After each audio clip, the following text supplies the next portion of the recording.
नमस्कार जय जगन्नाथ मु आज डेली ब्लॉग नुहे गोटे इम्पोर्टाट टॉपिक आलोचना कर भिडियोटी हूँ मो भौणी पठेइथिबा बारिपदार दृश्य। ए बारिपदा अंचल जनबसति आड़क बारिपदा सहर में गोटे बाघ पलि आसी जंगलरू हेले एमाने आसुचंती काहेकि जंगल मुआ जंगलरू से जो जनबसति मुआ होचंती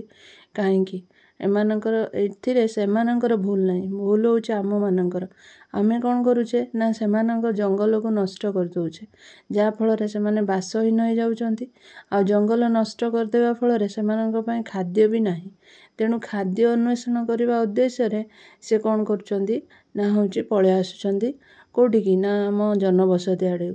आसुचंती ता सहित आउ कौन होउची ना आसीबा सहित से माने आम मानकर क्षति करुचंती हमर धन जीवन हानि होउची केते लोकंकर मृत्यु घटुची जा फल आमे कौन करछे प्रशासन आ से वन्य जंतु मानकु कौन करछे आमे दोष दउचे किंतु एथिपाई दायी होउचे आमे जंगल नष्ट करुचे आउ किछि स्वार्थलोभी स्वार्थपर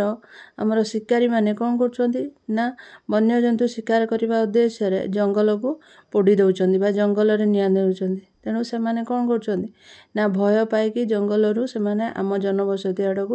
दौड़ी आसुचंती आसिया फल रे मु जानी जेतिकी मनुष्य जा निजर माने इच्छा अनुसार जनर क्षति पहुँचे थाए किंतु एमाने क्षति हवा भय रे बा प्रायतः एमाने कौन करती सेमानक प्रति क्षति न पहुँचले सेमाने होची क्षति करती नहीं देखते ये गाईटी ता पिला को आमे धरुवा को चाहूचे बोली से ताको आक्रमण करुचे से भली आमे भी गृहपालित पशु एमानकु भी आमे छाड़ुना जेतेबेले से माने बुढ़ा हेई जाउचंती बा जेतेबेले से माने हमर किछि उपकार करि पारु नांते आमे सेतेबेले तांको बासच्युत करि दउचे एटा कोन ठीक।